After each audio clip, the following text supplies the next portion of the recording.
Selamat malam pemirsa. Woi. Ya. Perkenalkan, nama saya Muhammad Deswar Bayusri, biasa dipanggil Waril. Agak kencang aja. Iya. Awalnya sih namanya kita orang Jawa Timur itu pasti yang dicari itu PNS. PNS. Dulu saya sering daftar angkatan laut itu 4 kali. Sampai 4 kali. Angkatan udara 1 kali, CPNS 2 kali, STAN 2 kali, dan itu tidak ada yang masuk. Itu perjuangan jadi sampai titik ini. Saya pikir tuh dulu ya sudah nggak ada harapan lagi, sudah nggak ada masa depan lagi lah gitu. Akhirnya ya sudah sempat dagang usaha fotokopi di kampung, Di rumah di ngetos itu. di rumah ya. Terus akhirnya iseng-iseng ya udah diajak temen gitu naik truk box ke Jakarta. Bonek. Iya, cuma bawa duit 150.000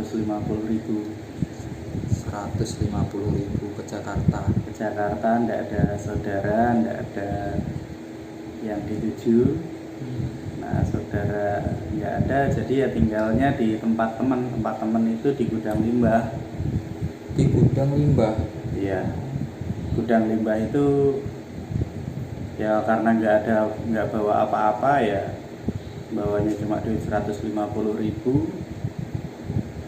Akhirnya ya tidur itu ya pakai kardus gitu, kardus gede gitu kan, karena gudang limbah kan banyak tuh kardus.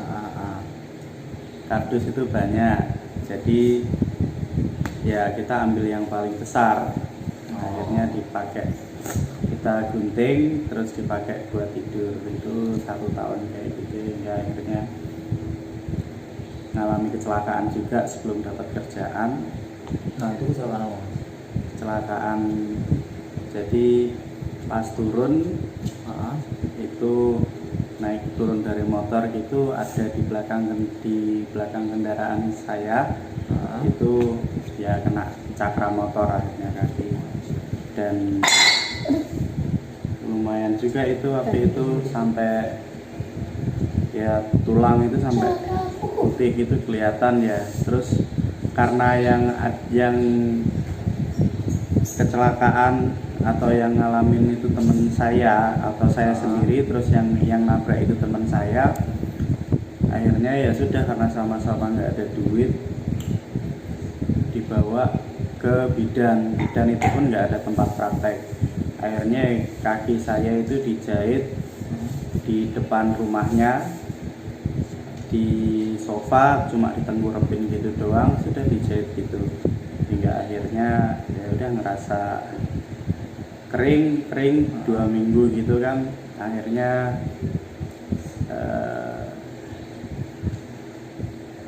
kok enggak normal gitu kaki saya rasakan gitu. Sampai sekarang ya.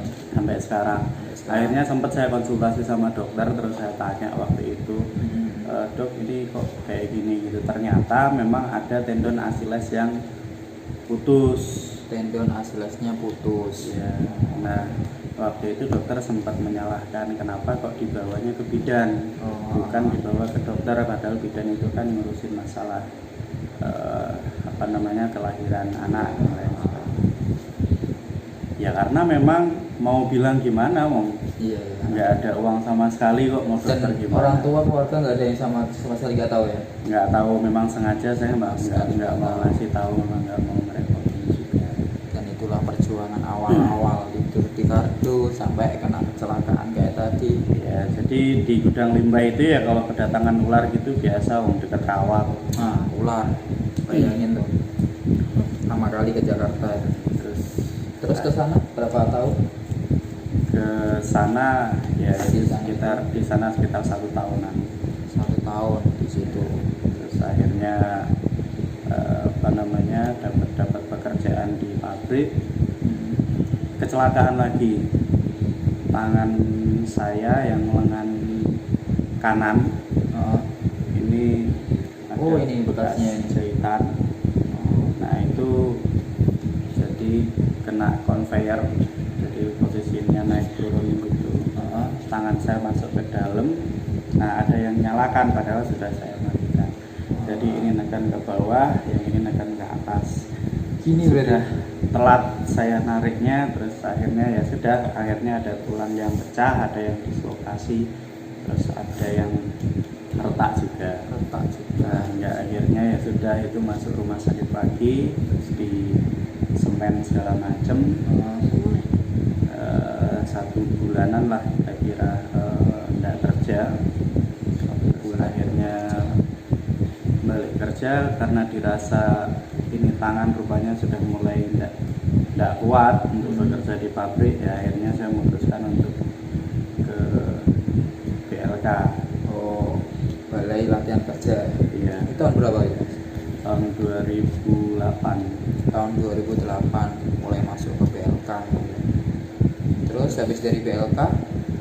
Habis dari BLK ya ke akhirnya dapatlah itu peringkat 1 kan, ada peringkatnya waktu itu. Oh, peringkat 1 di BLK. Akhirnya yang peringkat 1, 2 itu peluang untuk dapat pekerjaan itu lebih diprioritaskan. Oh. Terus akhirnya ya sudah dapat dipanggil kerja, hingga akhirnya ya sudah sampai sekarang. Sampai sekarang ya. Alhamdulillah sudah 12 tahun bekerja di tempat yang sekarang. 12 tahun. Tapi kan untuk di titik sekarang kan nggak bisa langsung ke titik ini kan Mas. Iya. Jadi kan mulai merintis dari bawah. Ya dulu akhirnya ya kuliah sambil kerja juga gitu. Meskipun sebelumnya juga sudah kuliah, akhirnya ya pengen nambah ilmu lagi lah. Akhirnya ambil kuliah sambil kerja. Oh ya, buat teman-teman yang mungkin belum kuliah ya, usahakan kuliah. Nah itu. Karena ya ibaratnya itu ada 2 orang tukang gergaji. Menggergaji. Dia yang satu itu bisa menggergaji pohon sebanyak 300, yang orang yang kedua bisa memotong sebanyak 200, sehingga banyakkan si orang yang pertama yang 300. Ketika ditanya orang yang pertama itu kenapa kok bisa lebih cepat dibandingkan yang kedua, karena gergajinya itu diasah.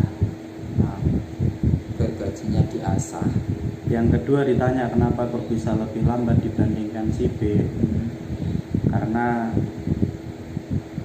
gergajinya tidak diasah. Kenapa kok tidak diasah? Ya karena kalau diasah itu buang-buang waktu, buang-buang tenaga, buang-buang uang.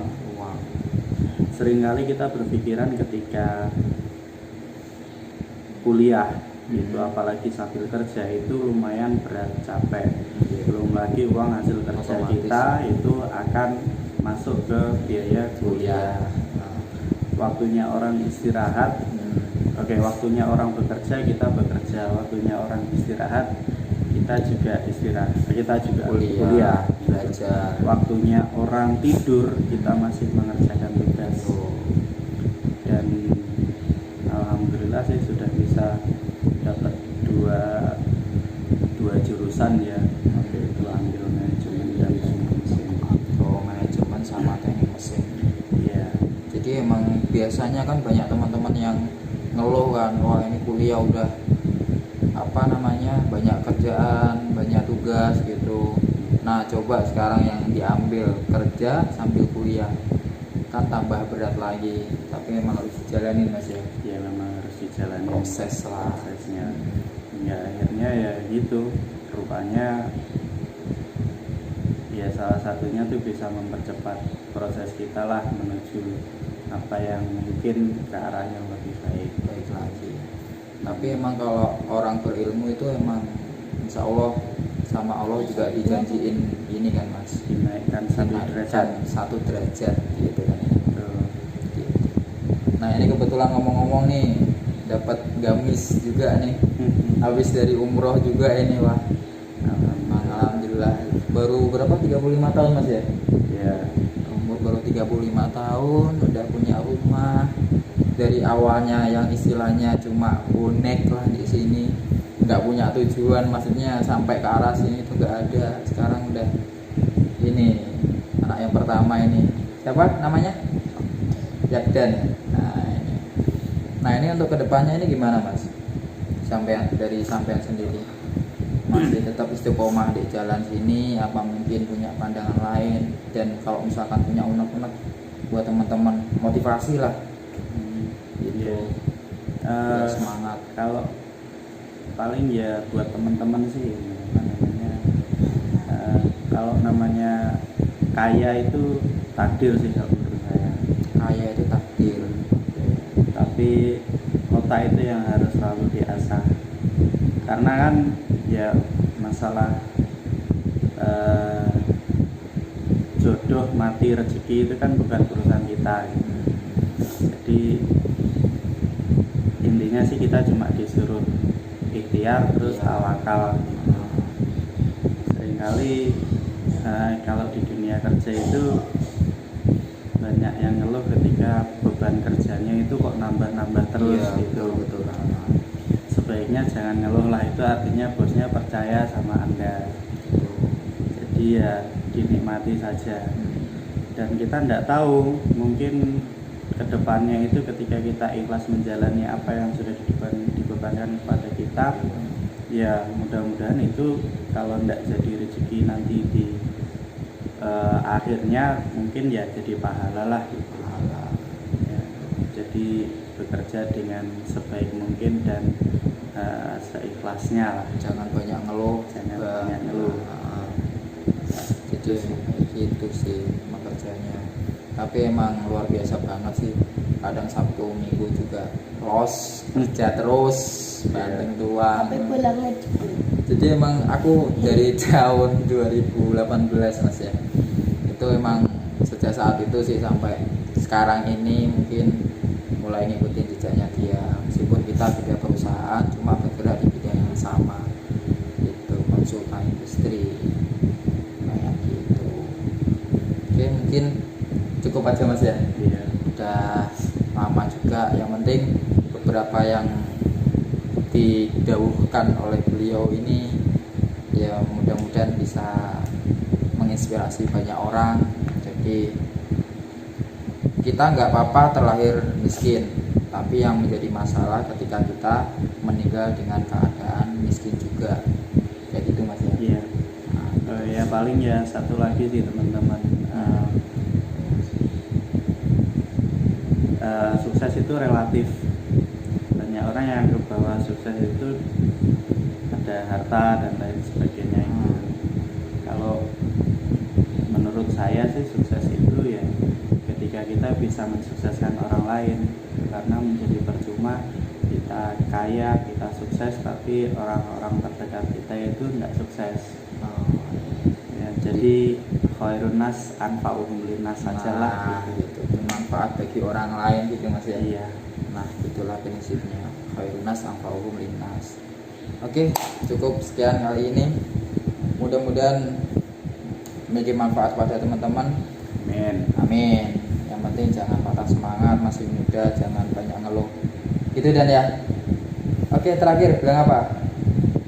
Assalamualaikum. Assalamualaikum.